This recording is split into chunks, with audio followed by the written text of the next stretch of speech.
bendito el lugar. Buenos días, sean bienvenidos y muchas gracias por su asistencia, su puntualidad. Y pues con renovados bríos damos continuidad a los trabajos de nuestras jornadas médicas y el día de hoy vamos a tener el gusto de contar con la presencia de 6 diferentes trabajos libres. Y damos inicio con la presencia de la doctora Pilar Anabel Peniche Moguel, quien va a hablarnos acerca de la prevalencia de adenomas detectados mediante colonoscopio con CAP, un accesorio EndoCUF contra el colonoscopio estándar. Doctora, muchas gracias. Bueno, muy buenos días. Agradezco a la Asociación del Star Médica por permitirme presentar el trabajo, el cual lleva por título Prevalencia de adenomas detectados mediante colonoscopio con CAP accesorio, CAP denominado EndoCUF versus colonoscopio estándar. Fue un estudio realizado en el Hospital General de México en la unidad de endoscopía. Bueno, como introducción, sabemos que el cáncer colorectal sigue siendo actualmente la tercera causa de muerte relacionada a cáncer. Como métodos de estudio, la colonoscopía sigue siendo el método estándar para el diagnóstico. Sin embargo, sabemos que una mayor tasa de detección de pólipos adenomatosos podría relacionarse con una disminución en la incidencia del cáncer colorectal. A pesar de esto, tenemos una tasa de pólipos desapercibidos que puede ser tan alta como del 26%, que lo cual está referenciado en algunos artículos. ¿Qué pasa con estos pólipos desapercibidos? Tenemos algunos factores relacionados a esto. Principalmente la morfología del pólipo, dificultad para verlo porque se tratan de lesiones planas o bien se encuentran por detrás de pliegues. Mala preparación del colon, lo cual nos impide la adecuada visualización, y se ha determinado que adenomas del lado derecho del colon tienden a ser mucho más pequeños en tamaño, por lo tanto mucho más difícil de visualizar. Se han tratado de desarrollar nuevas técnicas que nos permitan aumentar esta tasa de detección de adenomas y bajar el porcentaje de pólipos desapercibidos. Una de estas técnicas de las que vamos a hablar el día de hoy es la colonoscopía asistida con CAP. Esta es una técnica simple que lo que permite es la inspección de áreas difíciles de valorar. Algunos estudios que hablan sobre este tipo de tecnología han encontrado hasta un incremento en las tasas de detección de un 28%. Se han valorado diferentes tipos de CAP, el que vamos a hablar es uno de ellos. Los últimos estudios que han hablado o que han publicado algo acerca del tipo de CAP que estudiamos es en el 2014, se publicó un artículo en PLOS ONE por el autor Floer de Alemania, que concluyó que con el uso del CAP podríamos encontrar un incremento en la tasa de detección de adenomas hasta en un 14.7%. El último estudio publicado en el 2015 en la Journal Clinical Gastroenterology se encontró un incremento hasta del 14% con el uso de CAP EndoCUF. Entonces nosotros tuvimos ciertos objetivos a evaluar. Primero quisimos evaluar si la adición de CAP EndoCUF al colonoscopio convencional nos incrementaría una tasa de detección de adenomas. Segundo punto, evaluar si esta adición del EndoCUF dificultaría la intubación ileal. Y por tercero, sería comparar el tiempo de realización de una colonoscopía completa con ambas técnicas.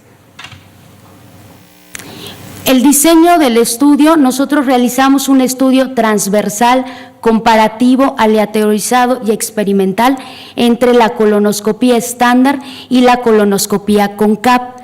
Se realizó en pacientes que estaban programados para colonoscopía en la unidad de endoscopía del Hospital General de México. Fue sometido y aprobado por los comités de ética e investigación. Todos los procedimientos fueron realizados por residentes de endoscopía del segundo año. Para el cálculo de la muestra se utilizó la fórmula de diferencia de proporciones y para el análisis estadístico se utilizó el programa SPS versión 18. Los criterios de inclusión fueron pacientes mayores de 18 años, se incluyeron ambos sexos y eran pacientes programados para colonoscopía y que aceptaban participar en el estudio mediante la firma del consentimiento informado. Los pacientes excluidos son aquellos que ya tenían un diagnóstico previo de cáncer colorectal, pacientes que ya tenían una cirugía colorectal, pacientes con estenosis colónicas, pacientes con condiciones quirúrgicas agudas que nos impidieran hacer el procedimiento o una inadecuada preparación intestinal evaluada con la escala de Boston. Esta escala de Boston que utilizamos es una escala de 10 puntos en el cual valoramos colon derecho, colon transverso y colon izquierdo y le damos una puntuación dependiendo de la preparación. Como 0 puntos es el colon no preparado, 1 punto para los residuos sólidos y líquidos, 2 puntos si eran residuos mínimos y 3 sin residuos. Todos los pacientes con una puntuación de 5 menos fueron excluidos del trabajo. Este es el CAP que utilizamos en el estudio. Este es el CAP denominado Endocof. Este es un aditamento que se desliza sobre la punta del colonoscopio. Sus características son que poseen unas filas de estos plásticos que son llamados como sus cabellos, que son brazos flexibles, plásticos y que permiten la forma como actúa, que permiten aplanar pliegues colónicos, con lo cual al aplanar mejoran una visualización de la mucosa. Los resultados que tuvimos. En total se incluyeron 145 pacientes, los cuales fueron aleatorizados en 2 grupos. 2 pacientes se tuvieron que excluir porque el estudio fue incompleto. 145 pacientes se incluyeron en total. Se agruparon 2 grupos, el grupo A, que fue pacientes asignados con CAP, y el grupo B sin CAP. En el grupo A se incluyeron un total de 72 pacientes y el grupo B se incluyeron 73 pacientes. En cuanto a las características de estos, 96 pacientes fueron mujeres, que incluyó el 66.2%, y 49 fueron hombres, el 33.8%. La media de la edad fue 52 años. En cuanto a las características de los pacientes, bueno, de acuerdo a la escala de Boston que medimos, en la gráfica podemos ver que lo que es la proporción y la dispersión de los pacientes fue similar y no hubo diferencia estadística entre ambos grupos, donde fue una media de 7 para el grupo A y una media de 7.04 para el grupo B. En cuanto a la detección de adenomas, en total se detectó un total de 33 pólipos, representando un 22.8% en todos los pacientes que se les realizó colonoscopia. De estos 23 pólipos, o sea, el 31.9%, fueron detectados con CAP y 10 sin CAP, con una P estadísticamente significativa de menos de 0.009, lo que nos representó un incremento en la tasa de detección de pólipos del 18.2%. En cuanto al tiempo, que era otro objetivo de nuestro tiempo de llegada al ciego, tampoco encontramos una diferencia estadísticamente significativa, con un tiempo aproximado de 7 minutos para el grupo E, 7.85 y 7.68 para el grupo sin CAP, sin existir, como les comenté, diferencia estadística. En cuanto a la ileoscopía, en 94 casos de los 145 pacientes se realizó ileoscopía, representando un 64.8% de todos los pacientes. En relación a la observación del ilio terminal, se realizó en 49 pacientes el 52% con grupo CAP contra 45 pacientes con el grupo sin CAP, con una P de 0.65, no siendo estadísticamente significativo. En cuanto a los eventos adversos presentados con el CAP, se registró solamente un evento, que fue el 0.7%. Este evento se relacionó a una laceración rectal que no requirió ningún tratamiento y el paciente no tuvo ninguna complicación posterior. La conclusión que llegamos con el uso de este CAP es que el uso del CAP EndoCoV incrementó una tasa de detección de adenomas hasta en un 18.2% en médicos endoscopistas en entrenamiento. El tiempo de llegada al ciego, así como la intubación de la válvula ileocecal, no se vio afectada por el uso del CAP. Y eso es todo. Muchas gracias. Me es grato presentar a la doctora Laura Abigail Muñoz González con su tema: la apendicitis es más frecuente en pacientes que presentan síndrome de intestino irritable en la Clínica Médica Privada del Distrito Federal en el periodo de febrero 2009 a febrero 2014. Doctora, gracias, bienvenida. muy amable. Vamos a presentar un trabajo muy interesante que nos habla de dos patologías que son muy frecuentes, que es el síndrome de intestino irritable y apendicitis. Vamos a recordar un poquito de los antecedentes y vamos a ver que el doctor Powell en 1812 señaló que las alteraciones en el poder de la digestión producían dolor. Shodar y Trulove en 1962 lo nombran por primera vez síndrome de colon irritable y hacen un estudio de 130 pacientes en donde observan que el 33% de los pacientes requirieron apendicectomía. Burns, en 1986, hace un estudio sobre la prevalencia de la apendicitis en los pacientes con síndrome de intestino irritable en base a los criterios de Roma I. Y lo hace versus contra colitis ulcerativa crónica, y encontró una prevalencia de 4 veces mayor, la apendicitis, en el síndrome de intestino irritable que en los pacientes que tenían colitis ulcerativa crónica. En colitis ulcerativa crónica fue solamente el 100.9% y en el síndrome de intestino irritable fue el 34.5%. Camirelli y Thompson nos dicen que el 3% de la consulta general o de primera atención corresponde al síndrome de intestino irritable y que del 16 al 25% es de consulta de gastroenterología.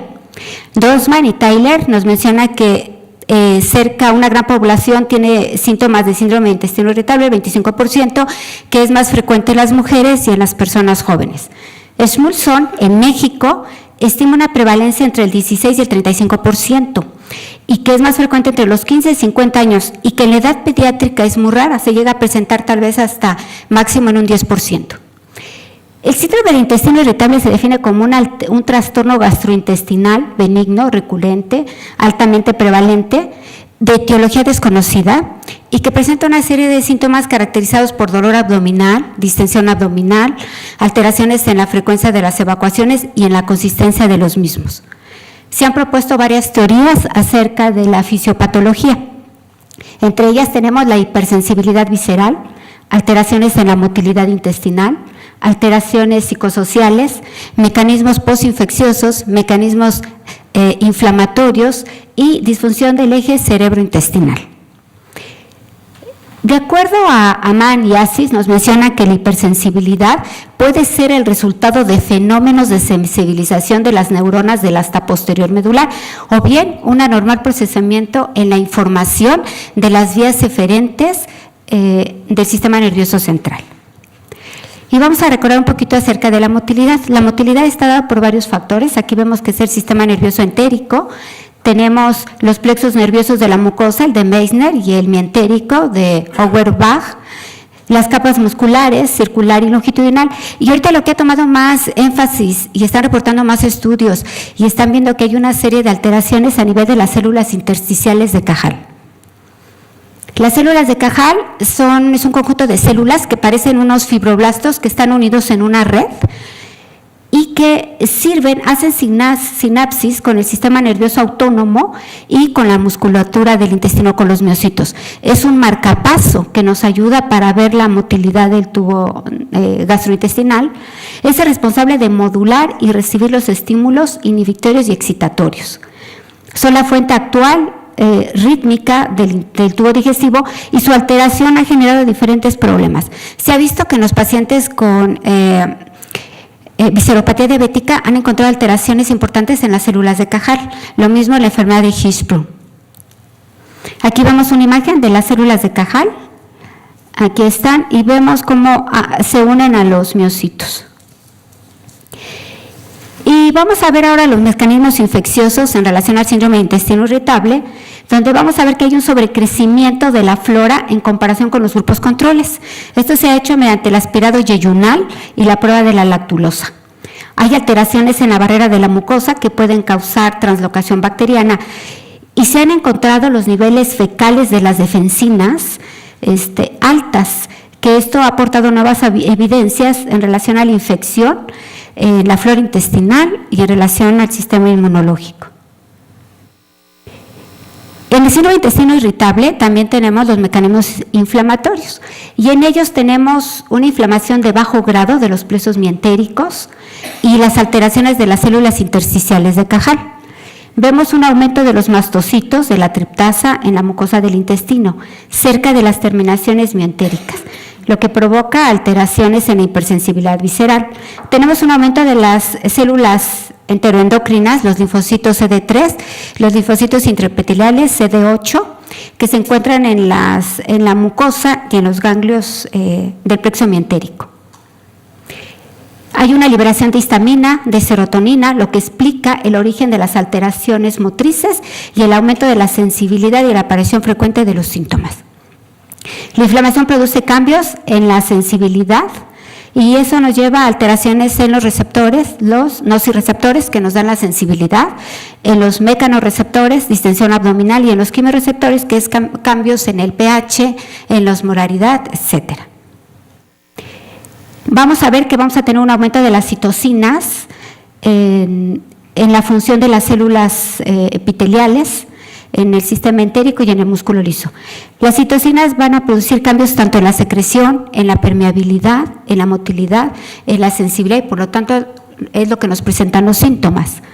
Hay una disminución de los niveles de las citocinas antiinflamatorias, como es la interleucina 10 y la interleucina 13. Vamos a ver un incremento importante de las citocinas proinflamatorias. Y en relación a la otra teoría, la sexta teoría, que es disfunción del eje cerebrointestinal, se ha reportado una anomalía en las concentraciones de neurotransmisores que regulan la función del sistema nervioso entérico, la cual pues desempeña un papel importante, entre ellos el péptido vasoactivo intestinal y la acetilcolina. En el síndrome de intestino irritable vemos que hay un estado de inflamación en la mucosa. Este aumento de las citocinas proinflamatorias, la elevación en el RNA mensajero y en la mucosa ileal, sigmoidea y rectal. Vemos también aumento de las citocinas que producen alteraciones en la secreción, permeabilidad y motilidad. Y vamos a ver que existe un aumento en las células enterocromafines secundarias a la lesión de la mucosa, la inflamación y alteraciones en la flora intestinal. Se piensa que estos factores que observamos aquí nos llevan a un proceso inflamatorio crónico, lo cual es un factor predisponente para que un paciente presente apendicitis. Bueno, este es un estudio que se hizo retrospectivo, descriptivo de corte transversal, en pacientes con síndrome de intestino irritable, que fueron intervenidos quirúrgicamente por apendicectomía en el periodo del 2009 al 2014. El universo de trabajo estuvo constituido por 50 pacientes con diagnóstico de síndrome de intestino irritable en base a los criterios de Roma 3. Y se encontró que 32 pacientes se les realizó apendicectomía por presentar apendicitis aguda. Las variables tenemos la independiente, síndrome de intestino irritable, dependiente, apendicitis complicada, y variables, bueno, edad, sexo, los criterios de Roma 3, el score de Alvarado, etcétera. Nuestro objetivo principal fue el determinar si realmente los pacientes que presentan síndrome de intestino irritable presentan con mayor frecuencia apendicitis. Este análisis fue un análisis descriptivo de tendencia central y de dispersión con la construcción de tablas de frecuencia, porcentajes, gráficos de barra e histogramas. Y los resultados que obtuvimos, vimos que del total de la muestra de los 50 pacientes, 32 pacientes presentaron que tuvieron síndrome de intestino irritable. En base a los criterios de Roma 3, 18 no presentaron apendicitis y 32 sí presentaron apendicitis. Aquí vemos el gráfico, el 64% sí lo presentó y el 18% no. El promedio de la edad global fue de 30 a 39 años, fue más frecuente en el sexo femenino. La media aritmética del tiempo de evolución para el síndrome de intestino irritable fue de 3 años. En relación al tiempo de evolución para el diagnóstico de apendicitis, vemos que fue de mayor frecuencia a las 96 horas que se diagnosticó apendicitis en un paciente, seguido por 5 días, que tenemos aquí el 31%. Posteriormente, tenemos estos dos pacientes, uno que fue a las 48 horas, otros que fueron a los 8 días. Tenemos un paciente que fue diagnosticado a las 12 horas, otro paciente a los 10 días y un paciente que fue diagnosticado hasta los 15 días, que presentó una peritonitis purulenta. En relación al score de Alvarado, en base a la apendicitis, vemos que el dolor estuvo presente en el 100% de los casos. El dolor en fosa ilíaca derecha en 28 pacientes. Los otros 4 pacientes presentaron dolor difuso en todo el abdomen. Von Blumberg fue positivo en el 100% de los pacientes. Vemos el 62% en pacientes que presentaron fiebre y todos los pacientes, el 100%, presentaron leucocitosis con neutrofilia. Los signos radiológicos que presentaron, lo que vemos con mayor frecuencia fue dilatación de asas, seguido por niveles hidroaéreos, borramiento del psoas. Y aquí esto es interesante porque normalmente lo que vemos es que una causa frecuente de apendicitis es la obstrucción por un fecalito, un cuerpo extraño o alguna situación de un tumor. Y aquí vemos que solamente un paciente presentó un fecalito. El abordaje de la apendicectomía fue 24 pacientes, que corresponde al 75%, fue abierta. En 6 pacientes, que es el 19%, fue cirugía laparoscópica, y en 2 pacientes fue cirugía laparoscópica que terminó en abierta, que fueron pacientes que tuvieron abscesos apendiculares, estos 2 pacientes que se terminó en abierta. En relación a los hallazgos encontrados de la descripción del apéndice en el transoperatorio, vimos que correspondió un porcentaje alto para el apéndice perforado, seguido con un absceso apendicular, supurativo, edematoso, y que en un caso se encontró un paciente con un apéndice sano, que fue el paciente que se diagnosticó a las 12 horas, y otro paciente con una peritonitis purulenta, que fue el que se diagnosticó hasta los 15 días. Las complicaciones posoperatorias tuvimos el mayor porcentaje para el hilo prolongado, seguido de infección de la herida quirúrgica, 9%, un 4% un hematoma, un 4% una neumonía intrahospitalaria. Esto fue del paciente de peritonitis purulenta. Conclusiones. Concluimos que los pacientes con síndrome de intestino irritable presentan con mayor frecuencia apendicitis en etapas avanzadas de inflamación, y que a nivel de la práctica privada, probablemente a nivel de institución, por el exceso de pacientes o la sobrecarga de trabajo, no se hace un diagnóstico exacto ni certero. Y tenemos que el síndrome de intestino irritable es un factor predisponente y que encontramos unas formas anatómico-patológicas más complicadas, como es perforado y abscesos, ya que los pacientes los confundieron los síntomas y además manejaron con antibióticos y analgésicos. Bueno, hay un campo muy amplio en investigar porque estas 2 patologías asociadas frecuentemente hay muy poco escrito. Entonces tenemos un campo amplio para esta investigación. Gracias. A continuación, el trabajo libre del doctor Juan José Granados Romero, comparación entre sutura recubierta con antiséptico versus cierre tradicional en la incidencia de complicaciones en apendicectomías y colecistectomías laparoscópicas. Doctor. Buenos días. Bueno, es un trabajo muy interesante que realizamos en conjunto con la Facultad de Medicina, avalado por supuesto por los comités de ética de los hospitales, donde incluimos los pacientes en este trabajo, y por supuesto con avalo también de la COFEPRIS. Bueno, como es un trabajo en el cual comparamos 2 suturas, queremos mencionar desde antemano que no hay ningún conflicto comercial, ya que exclusivamente el trabajo es a base para investigación científica como tal. Como sabemos en una introducción breve, las infecciones desde el siglo XIX fueron una causa importante de un alto porcentaje en morbimortalidad, llegando hasta un 80% en los casos. Con los avances en las técnicas antisépticas y asépticas, por supuesto este porcentaje ha ido bajando, pero actualmente, aún a pesar de todo esto, encontramos cuadros de infección, de dehiscencia y por supuesto esto echa a perder una cirugía, dentro de los cuales de alguna forma, si fue una cirugía complicada y la herida se infecta, por supuesto esto altera el buen funcionamiento y la buena evolución de cualquier paciente. Actualmente el 40 o 60%, de 40 a 60% de las infecciones en los sitios quirúrgicos son prevenibles. Los porcentajes de infección pueden variar desde un 2 hasta un 20%. Esto es muy dependiente del hospital, por supuesto, del país. Por ejemplo, en Estados Unidos el 2% es un rango aceptable, pero de alguna forma, aún así, aunque sea un rango bajo, puede ser prevenible al 100%.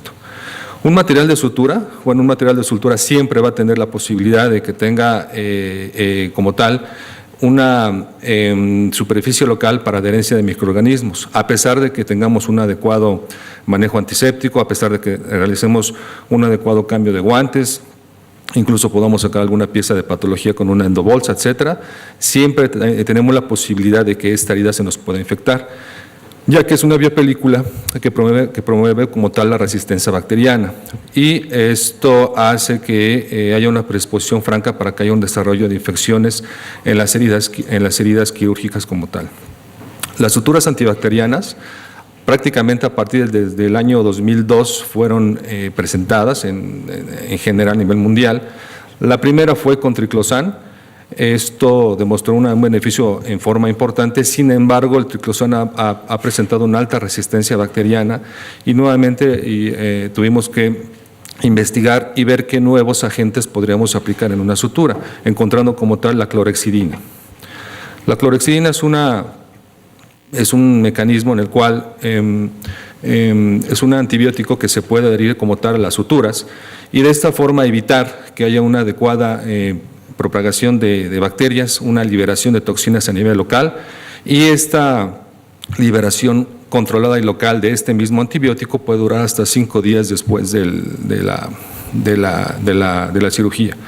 Podemos tener una diferencia importante en lo que es una cirugía laparoscópica contra una cirugía abierta, pero si en una herida laparoscópica se nos llega a infectar, créanme que es un catástrofe porque el paciente se queja, se molesta, no está conforme, a pesar de que sean incisiones pequeñas, y por supuesto esto puede contribuir a que incluso tengamos que volver a abrir esa herida, a debridarla, y si incluso ese absceso, esa colección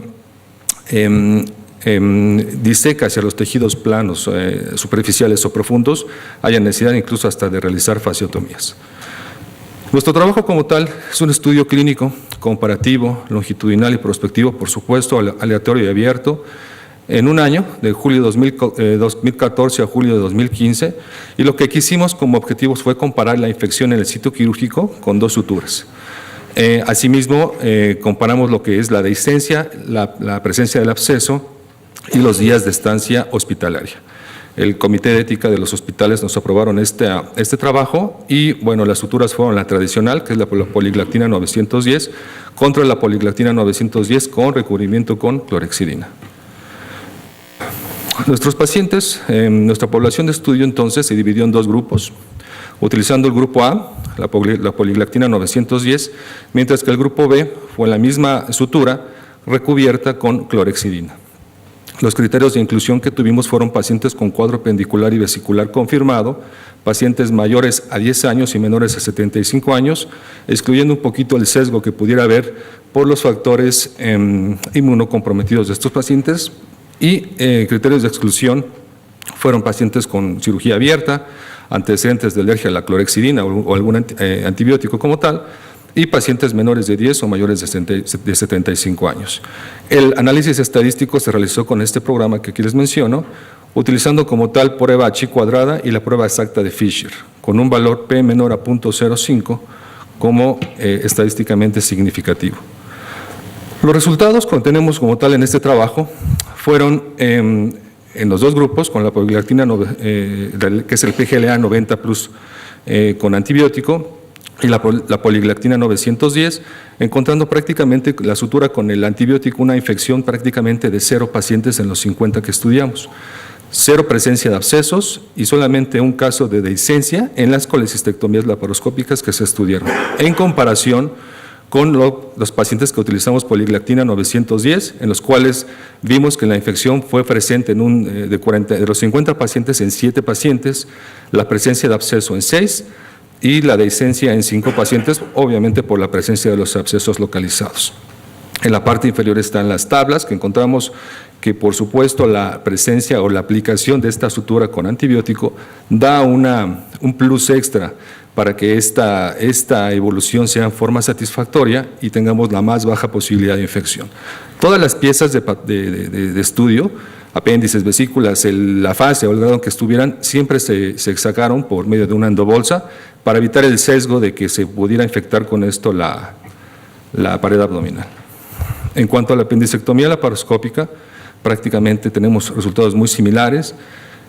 El PGLA 90 Plus con antibiótico, pues prácticamente no hubo infección, solamente un paciente con presencia de absceso y la dehiscencia prácticamente no hubo, en comparación con la poliglactina 910, en los cuales encontramos infección en 12 pacientes, absceso en 9 y dehiscencia en 7 pacientes. Lo mismo en la porción inferior encontramos las gráficas, encontrando realmente un avance y una evolución y una mejoría significativa al aplicar este tipo de suturas.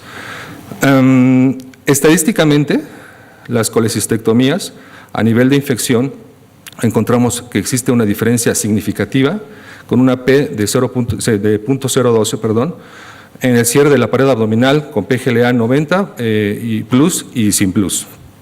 A nivel de absceso, con el test de Fisher, encontramos una P de P0.13 y existe una diferencia significativa en el cierre de la pared abdominal entre las dos suturas. Y a nivel de dehiscencia no encontramos prácticamente diferencia significativa. Encontramos que, no hubo ninguna prueba estadísticamente significativa en esta zona. A nivel de apendicectomía, por supuesto, también encontramos con el test de Fisher que a nivel de infección, absceso y dehiscencia, encontramos que existe diferencia significativa en el cierre de la pared abdominal en la incidencia con el uso del PGLA 90 en comparación con con la poliglactina 910 sin antibiótico. Prácticamente en todas las 3 rubros que vimos, infección, absceso y dehiscencia, fueron estadísticamente significativos y la estancia hospitalaria, media hospitalaria, tanto en vesículas como en en apendicectomías, vimos que fue un incremento importante en el uso en pacientes que no se usó la sutura con antibiótico. Esto pues obviamente repercute en la situación económica, en el gasto que podemos tener del paciente, en la evolución que pueda tener un paciente. Por ejemplo, aquí vemos una apendicectomía que se infectó, un puerto que se infectó, usando una sutura sin antibiótico, y secó como tal la misma zona, la misma herida, y el paciente estuvo con curaciones y revisiones, y incluso tuvimos que meterlo nuevamente a quirófano, etc. Entonces es muy dramático realmente la comparación y el cambio que hay entre una sutura y otra. Los factores, por supuesto, locales del paciente, como es la edad, la inmunosupresión, factores propios patológicos del paciente tienen que ver, pero si nosotros tenemos la capacidad de usar una sutura nueva que pueda incluso dar un beneficio al paciente de 0 infecciones, pues creo que el trabajo vale la pena. Aquí se usó, por supuesto, en cirugía laparoscópica, pero esto se puede utilizar también como tal en cirugía abierta, en cirugía urológica, en cirugía de neuro, etcétera, en otro tipo de aplicaciones. Como tal, nuestras conclusiones, basadas en los resultados previos de nuestro trabajo, es que recomendamos el uso rutinario de suturas recubiertas con antibacterial en cirugía laparoscópica, y el costo adicional prácticamente es mínimo, prácticamente el costo es muy similar entre una y otra sutura, y esta incorporación de suturas recubiertas con antibacterial es justificable, ya que disminuye el riesgo de complicaciones, lo cual tendrá un efecto benéfico, sobre todo en países en desarrollo como México, o en países en los cuales a veces en algunos hospitales no podamos tener los estándares como tal en cuanto a asepsia y antisepsia. Gracias. A continuación, la doctora María del Carmen Hernández Quirós presentará su trabajo libre de escribir las principales manifestaciones clínicas e inmunológicas en una cohorte de hombres con lupus eritematoso sistémico. Doctora. Muy buenos días a todos. Agradezco al comité organizador de las jornadas médicas por dejarme presentar mi trabajo. Inicio con esta diapositiva que es de un pintor francés, Dufy, que se denomina la cortisona, porque en reumatología y la cortisona es pilar de las enfermedades, el tratamiento de las enfermedades autoinmunes. Mi trabajo se titula Describir las principales manifestaciones clínicas e inmunológicas en una cohorte de hombres con lupus eritematoso sistémico. Como todos sabemos, el lupus eritematoso es una enfermedad crónica autoinmune de causa desconocida. Tiene una amplia variedad de manifestaciones clínicas e inmunológicas. Esta enfermedad es hasta 9 veces más frecuente en las mujeres que en los hombres. Es decir, que si estamos hablando de enfermedades autoinmunes que ya de por sí son raras, el lupus en los hombres es todavía más raro. Varios estudios han investigado acerca de las diferencias que existen entre las manifestaciones clínicas en hombres contra mujeres en lupus. Característicamente también el lupus es más frecuente en las mujeres en etapa reproductiva, por lo que se postula que el perfil hormonal también juega un papel fundamental en la patogénesis de la enfermedad. Se ha descrito una alta frecuencia de enfermedad renal en los hombres. Sin embargo, el resto de las manifestaciones clínicas parece no ser muy variable entre hombres y mujeres.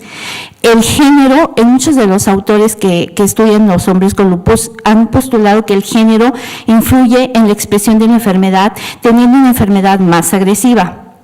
Y algunos consideran que esta agresividad se fundamenta sobre todo en una nefropatía más grave, por lo cual nos dimos a la tarea de investigar en nuestros pacientes qué curso clínico presentaba al inicio de la enfermedad. El objetivo de mi trabajo fue describir las principales manifestaciones clínicas e inmunológicas en pacientes masculinos con lupus de inicio en un centro de alta especialidad del Instituto Mexicano del Seguro Social. Yo incluí a todos los pacientes consecutivos de 126 pacientes con diagnóstico de lupus eritematoso sistémico. Todos ellos cumplían criterios de la American College of Rheumatology de 1982. Los incluí desde 1996 a la fecha, hasta 2014. Los datos clínicos y de laboratorio se obtuvieron de la revisión de los expedientes clínicos, previa consentimiento de la unidad de investigación del instituto.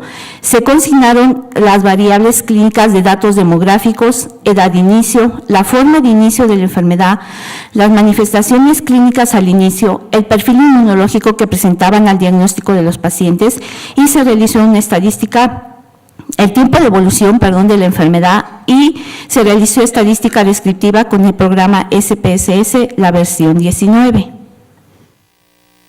Mis resultados fueron los siguientes. El promedio de edad de mis pacientes fue de 36.3 años, con un rango de 16 a 67 años.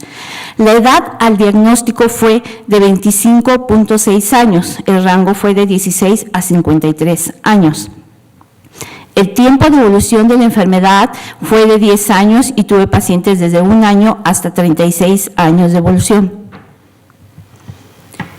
86 pacientes desarrollaron nefropatía lúpica y 17 de ellos requirieron de sustitución de la función renal porque llegaron a enfermedad renal terminal. 23 pacientes sufrieron de trombosis venosa arterial o un evento vascular cerebral. Del total de pacientes con nefropatía, al 63.5% pudimos hacerle biopsia renal. Y de eso, del total de las biopsias renales, se reportó que el 44% correspondían a una nefropatía clase 4 de la OMS, que es la glomerulonefritis proliferativa difusa y es la que más frecuentemente lleva a los pacientes a insuficiencia renal. Al inicio de la enfermedad, las principales manifestaciones clínicas que presentaron mis pacientes fueron las siguientes. El 42%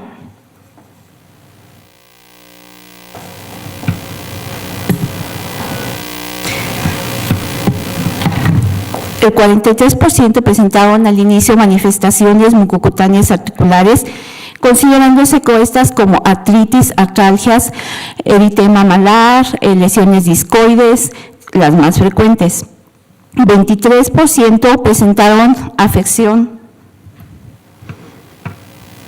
Iniciaron con afección renal, que esta se caracterizaba por alteraciones de la función renal como aumento de la creatinina sérica, disminución de la depuración renal, proteinuria que iba en rangos nefróticos, hipertensión arterial, en un examen general de orina con alteraciones en el sedimento urinario. 19% de mis pacientes iniciaron con manifestaciones hematológicas. Dentro de estas eran anemia hemolítica, trombocitopenia, leucopenia y algunos casos de pancitopenia.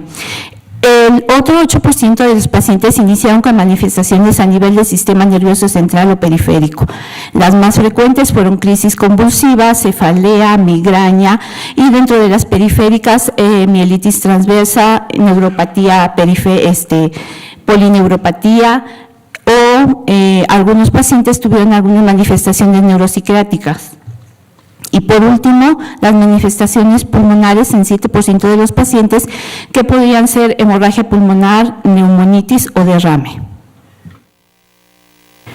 El perfil inmunológico que presentaban los pacientes fue anticuerpos antinucleares positivos en el 92,1% de los casos, y el patrón homogéneo fue el más frecuente, que eso es lo que reporta la literatura. Los anticuerpos anti-DNA presentaron 74,5% de los pacientes. Aquí es importante decir que los anticuerpos anti-DNA son los que más correlacionan con los pacientes con nefropatía. Los anticuerpos anti-RO en 13,5% de los pacientes, anticuerpos anti-LA en 7,9% y anticuerpos anti-SM en 13,5%.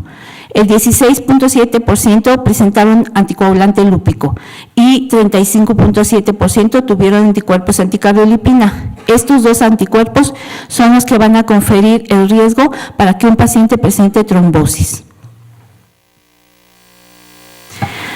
Aquí les quiero presentar 4 trabajos que son clásicos de pacientes estudiados con lupus en hombres. 2 de los primeros son de pacientes latinoamericanos y otros 2 son de pacientes orientales. La literatura dice que los latinoamericanos nos parecemos mucho a los orientales en cuanto a las manifestaciones clínicas de los pacientes con lupus.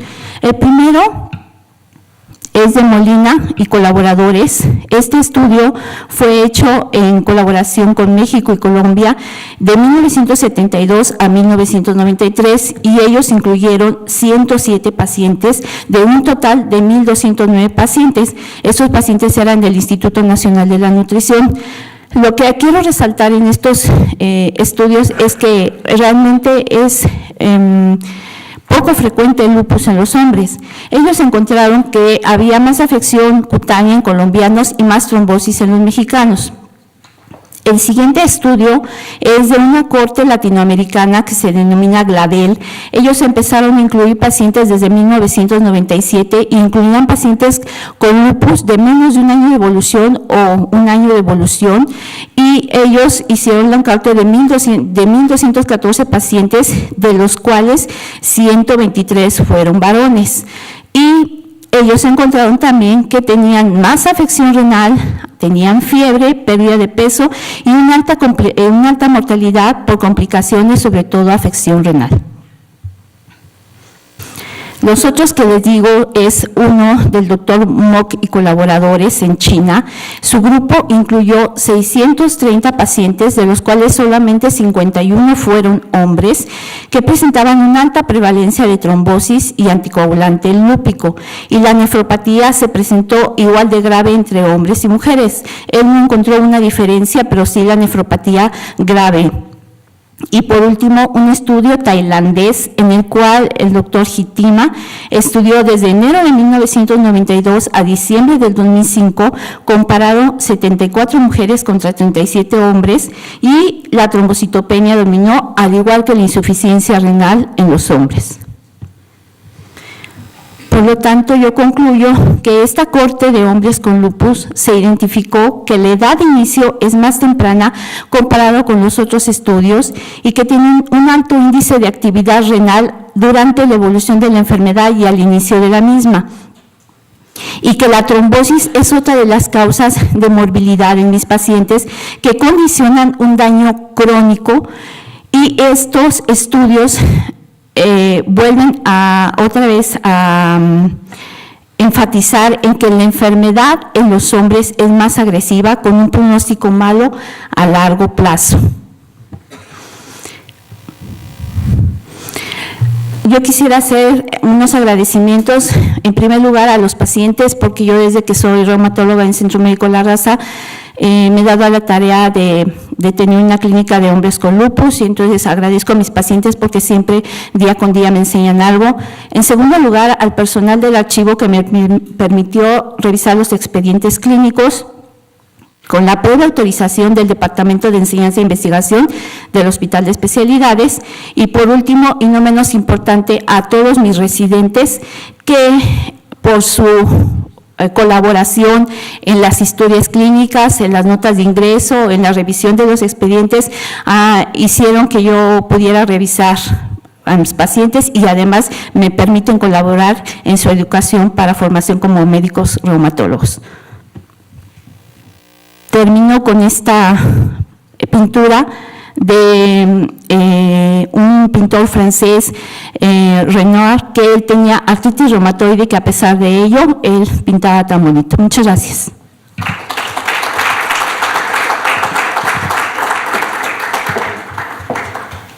Le damos las gracias a la doctora por su presentación y vamos a hacer partícipe al doctor Samuel Ramos Margarito con su ponencia, que es síndrome metabólico, realidad actual en población joven económicamente activa, del Hospital Star Medical Center. Buenos días, es un placer estar con ustedes. Agradecemos a la mesa directiva. Este es un estudio que realizamos a mediados del año en el Hospital Star Médica. Le titulamos Síndrome metabólico, realidad actual en población joven económicamente activa. Sí, con este pasamos.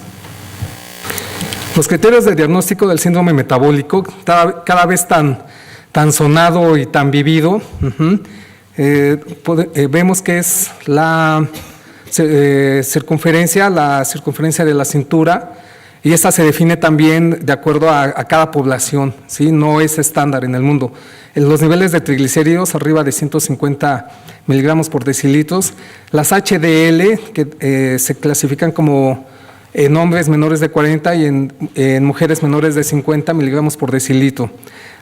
Entra también la presión arterial con unos valores arriba de 130, 85 milímetros de mercurio.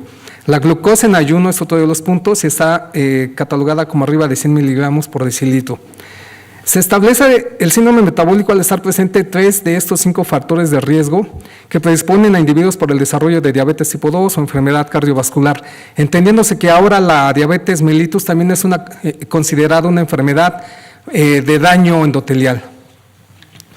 El planteamiento de nuestro problema: queríamos saber cuál es la prevalencia del síndrome metabólico y los factores de riesgo no lipídicos, es decir, en la ausencia de comorbilidades. El objetivo general: identificar la prevalencia del síndrome metabólico al aplicar los criterios diagnósticos y describir los parámetros bioquímicos y somatométricos en una población sana económicamente activa. Los objetivos específicos: evaluar las pruebas bioquímicas para establecer el diagnóstico de síndrome metabólico y también analizar la variación del perfil lipídico y sus diversos parámetros implicados en la aparición de efectos cardiovasculares. La mecánica: invitamos por medio del intranet al personal del Hospital Star Medical Center con ayuno de 8 a 12 horas. Tuvimos una afluencia muy importante, pero nada más pudimos meter 42 pacientes, ya que el laboratorio Quest, que también lo invitamos a participar y muy amablemente lo hizo, nos cortó, nos dijo: ¿sabes qué? Hasta aquí, porque las primeras muestras que comenzamos a tomar ya no las podemos tener más aquí. Entonces, terminamos en 42 para que la muestra no se echara a perder y todo esto no hubiéramos terminado. Sin embargo, la gente que se presentó, pues realmente fueron bastantes, Todos estaban interesados. Se llevó a cabo somatometría y la toma de muestra sanguínea venosa. Se recabaron los datos tanto somatométricos, las comorbilidades, se hizo un perfil lipídico, química sanguínea de 3 y una hemoglobina glucosilada. Se hicieron clasificación de variables ordinales o nominales. El análisis estadístico también fue con el SPSS22. Criterios de exclusión que presentaran o que ellos supieran que eran diabéticos, hipertensos, y criterios de inclusión, todos los que llegaron, población joven, económicamente activa, porque realmente la población, los trabajadores del Star Médica, pues es joven. Fue enfermería, administrativos, todos los que quisieron responder al llamado, 42 en total, bueno, los que pudimos meter. Se dividieron en femeninos 52% y masculinos 48%. De acuerdo a edad, ¿cuál es el puntero? Perdón. Ok, de 20 a 23 años, ¿sí? El 21%, de 31 a 40 años, el 26%, de 41 a 50 años, el 35%, y de 51 a 60 años, solamente un 16%. Apreciamos que la prevalencia de hipertensión arterial fue del 7.1% en individuos sanos y sin comorbilidades. Eso también fue de llamar mucho la atención. Porque además fue en la mañana, fue temprano, realmente el personal venía, vamos a decir, tranquilo, estable. Una presión arterial diastólica mayor de 90 milímetros se identificó con una frecuencia del 16.6, que esto a la vez es un marcador del aumento de la resistencia vascular. Y por frecuencia de hipertensión arterial asociada al género, hipertensión, bueno, este es en general, nada más 3 con elevación de la presión y normal el resto, y más de esos 3, 2 hombres y una mujer. En frecuencias de la variable de la hemoglobina glucosilada, donde se observaba mayor distribución en rangos normales. Menor del 5%, en 11%, menor de 5 de la hemoglobina glucosilada. De 5 a 6, el 80%, y solamente mayor entre 7 y 8 de hemoglobina glucosilada, el 7.14%. Hipertrigliceridemia por grupos de edad, ¿sí? De 20, ¿sí? La frecuencia, por ejemplo, por edades, encontramos que de 31 a 40 años tuvimos 7, ya la gente más joven y la gente un poquito mayor era muy poca, y de igual manera el porcentaje, pues el acumulado, el 27% de 41 a 50. En cuanto al colesterol de baja, el HDL, aquí también podemos ver que predominó más en las mujeres, un poquito menos en los hombres, y y menor de 50, el 56% en hombres y y el HDL menor,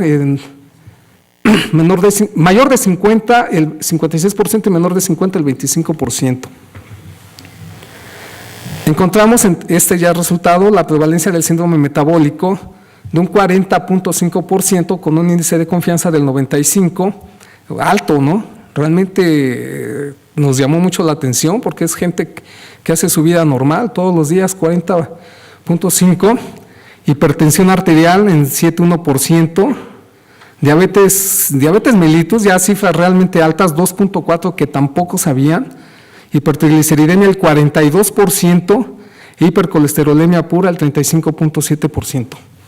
Se evaluó la función renal mediante la determinación de creatinina, identificándose una media de 0.76, una desviación estándar del 0.15 con un valor máximo y mínimo de 1.05 a 0.44 respectivamente.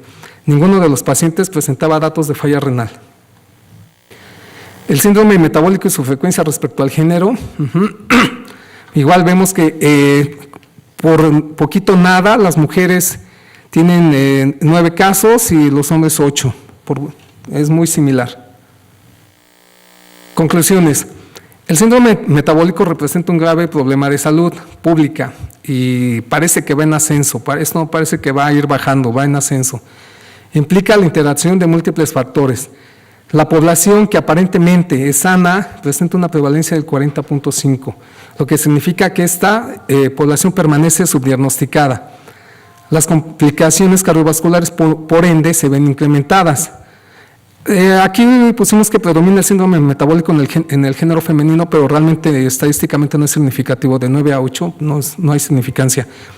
La aplicación clínica de los criterios diagnósticos en población sana es importante con el objetivo de etiquetarlos y posteriormente iniciar terapéutica apropiada. Si no sabemos que estamos enfermos, pues no podemos poner tratamiento. Ese era parte del objetivo y creo que lo conseguimos, ¿no? Que la gente se fue, creó conciencia, dimos dietas, dimos algunas otras orientaciones. Creo que cumplimos el proyecto. Muchas gracias, buenos días.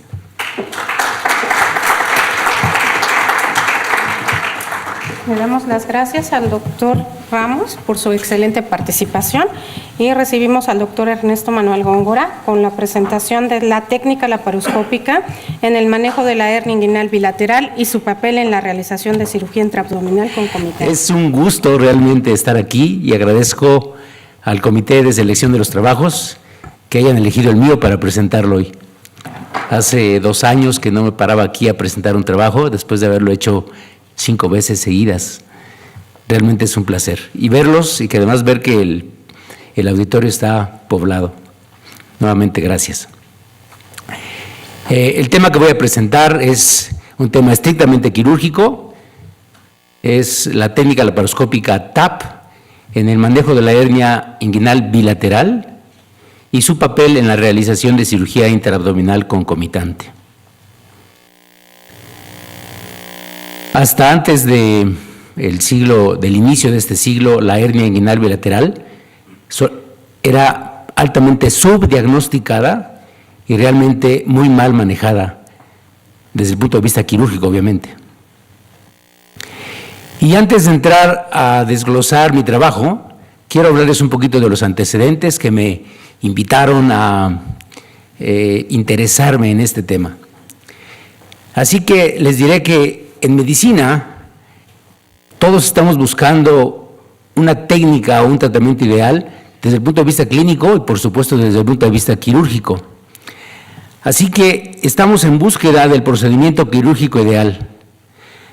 Y ya se documentó en medicina, en cirugía, principalmente en cirugía laparoscópica, que ha rebasado totalmente a la cirugía tradicional en muchos de los aspectos, que para la patología vesicular, el gold standard es la colestectomía laparoscópica. Y así también para la patología del hiato o el reflujo gastroesofágico, la fonduplicatura por laparoscopía. Igualmente para la apendicitis prácticamente ya se instauró la apendicectomía por laparoscopía. Para la obesidad mórbida es totalmente ya concluyente. Para la hernia inguinal hay mucha controversia todavía porque sigue habiendo varios procedimientos que siguen siendo de buena elección. Y en este camino andamos y por eso estoy presentando este trabajo, porque queremos demostrar que para la hernia inguinal bilateral, esta técnica laparoscópica se puede convertir en el gold standard.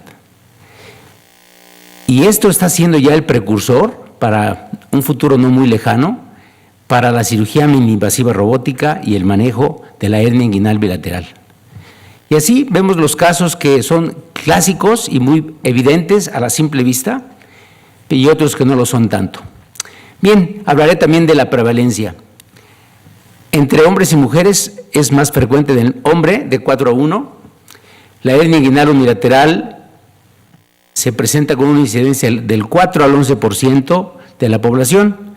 Algunas referencias hablan de hasta el 15% de la población. Sin embargo, 1 de cada 10 pacientes que presenta hernia inguinal bilateral la manifiestan bien identificada como el caso que les presenté antes. Ya se ha comprobado que quien tiene una hernia inguinal unilateral tiene hasta el 35% de posibilidades de sufrir una hernia contralateral, es decir, inguinal bilateral. Como este caso, que solamente bastó hacerle un ultrasonido del lado izquierdo para demostrar que tenía ambas. La prevalencia, el manejo quirúrgico es siempre obligado. No hay otra manera de corregir y reparar las hernias inguinales bilaterales, ni las inguinales unilaterales.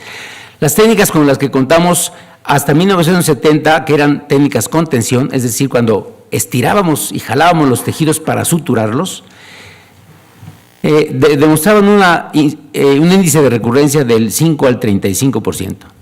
Schuldeis, un médico canadiense, que siguió utilizando la técnica con tensión, igual estirando tejidos y suturando en 4 planos, demostró un índice de recurrencia del 1 al 5%. De 1970, 75 al 2000, más o menos, el doctor Lichtenstein trajo a la luz la cirugía sin tensión, en donde ya no estiraba los tejidos, sino ponía un parche protésico en el sitio, en el agujero de la hernia. Y demostró un índice de recurrencia, lo bajó del 0.5 al 3%, de igual forma que las técnicas laparoscópicas que vienen más o menos del 2000 para acá, que son las técnicas TAP y TEP. Explicaré un poquito más de esto. Igual, bajaron el índice de recurrencia. Analizaremos los parámetros para evaluar los resultados de la cirugía herniaria. Tradicionalmente, en una hernia inguinal unilateral se veía la recurrencia, ya lo comenté de inicio, el sangrado, la infección, lesiones incidentales e inguinodinia, un dolor a largo plazo. Pero ahora, a partir de la última década del siglo pasado y para acá, ya además se analizan otros parámetros como el dolor, la cosmesis, los costos de la cirugía y la reincorporación al trabajo. Estas hernias generalmente afectan a la población económicamente activa y ahora se desea que ellos regresen pronto al trabajo, si no están en el Seguro Social buscando incapacidades, claro. Otros indicadores de plastía ahora de la hernia inguinal bilateral es primero que han sido tradicionalmente subdiagnosticadas. Antes se decía hay que operar primero una y después la otra. Es más, estaba contraindicado operar las dos al mismo tiempo, porque había una gran probabilidad de recidiva. Además que tenían larga recuperación, mayor inguinodinia, es el dolor postoperatorio tardío, y peor pronóstico en los obesos, mayor dolor trans y postoperatorio. Sin embargo, ahora, después de la llegada de la cirugía laparoscópica, podemos asegurar que es mejor operar los dos al mismo tiempo y está perfectamente y mejor indicado en los obesos.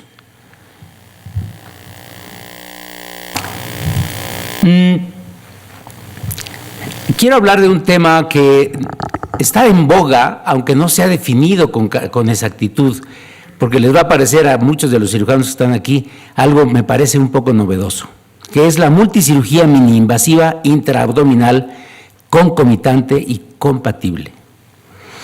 Esto se ve ya en muchas disciplinas quirúrgicas y esto es porque ha habido una gran mejora en las técnicas anestésicas, ya hay una mejor y adecuada selección de los pacientes, mejores antibióticos, dominio total del neumoperitoneo, gran apoyo técnico operatorio y transoperatorio.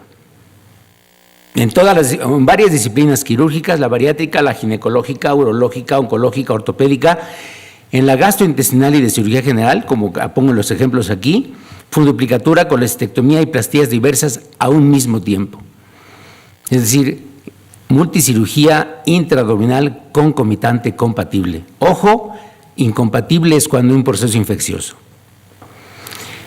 Y esto se va a generalizar en el futuro como en la cirugía interdisciplinaria, en donde haciendo una cirugía bariátrica se pueda operar una hernia o hacer una colestectomía o hacer una cirugía urológica y hacer al mismo tiempo una cirugía de patología gastrointestinal. Como este caso, que tiene 2 hernias, 2 inguinales,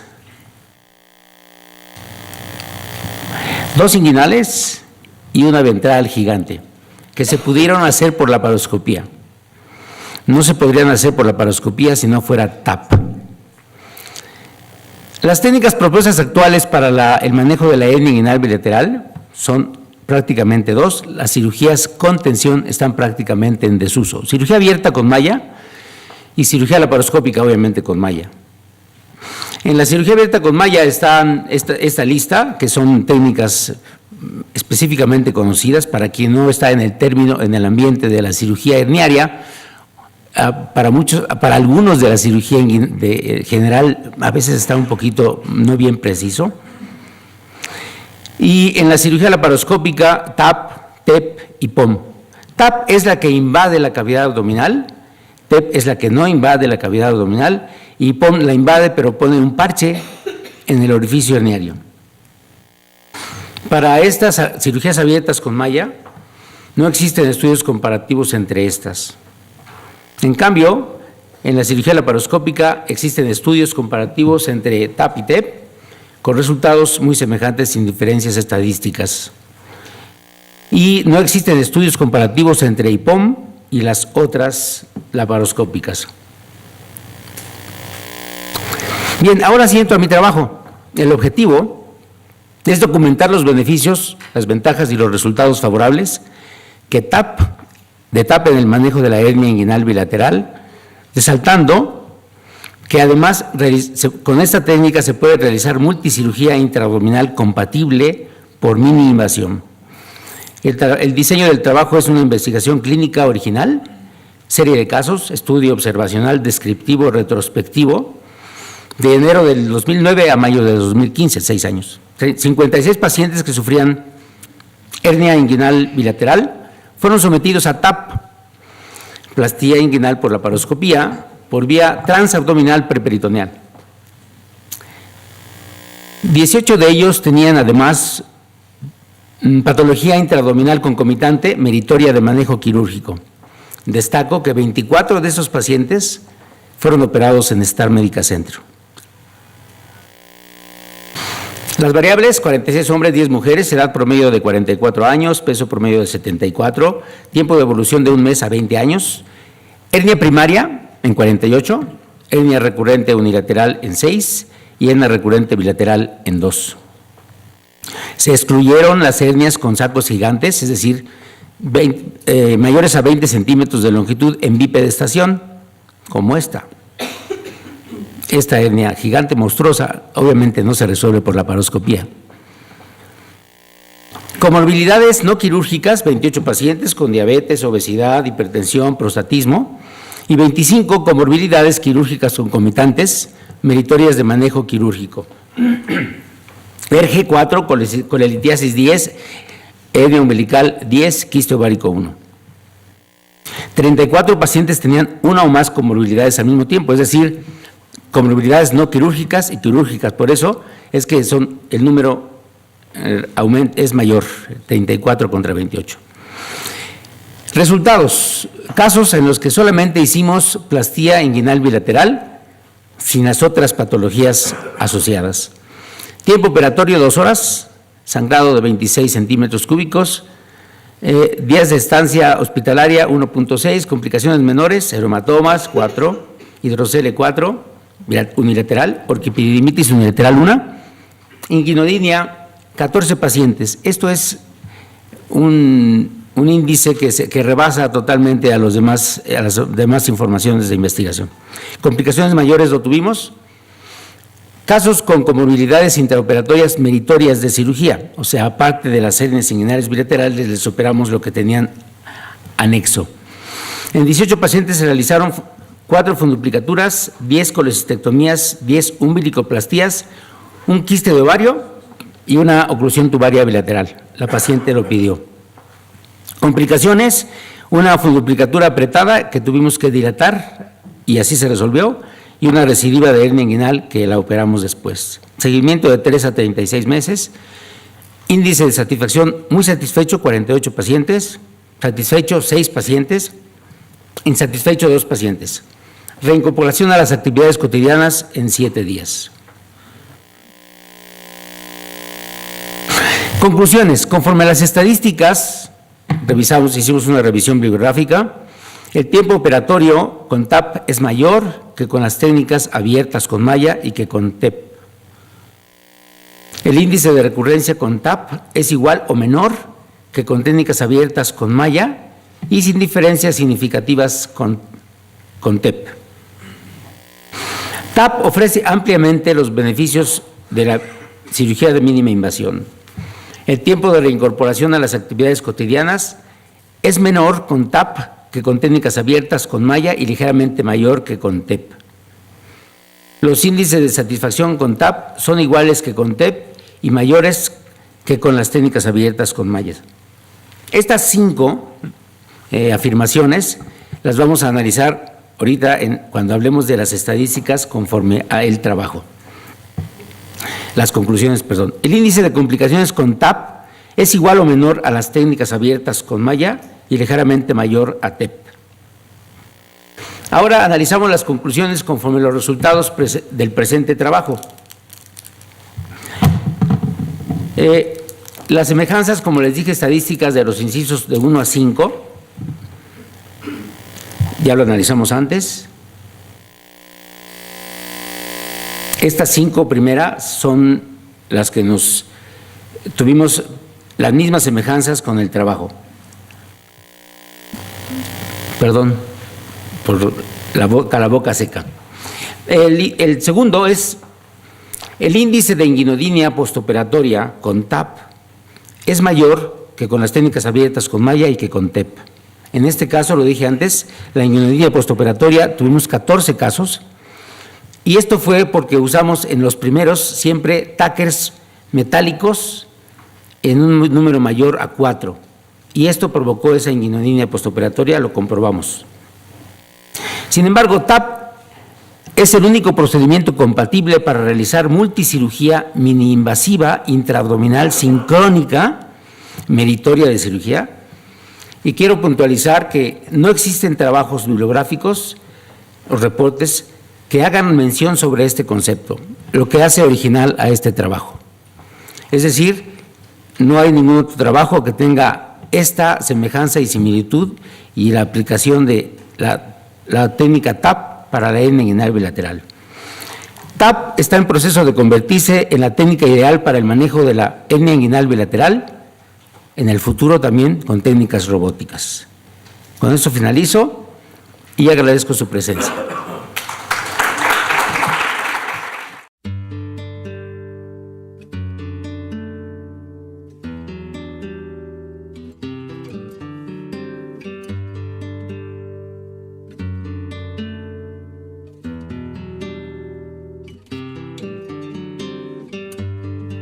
Bendito el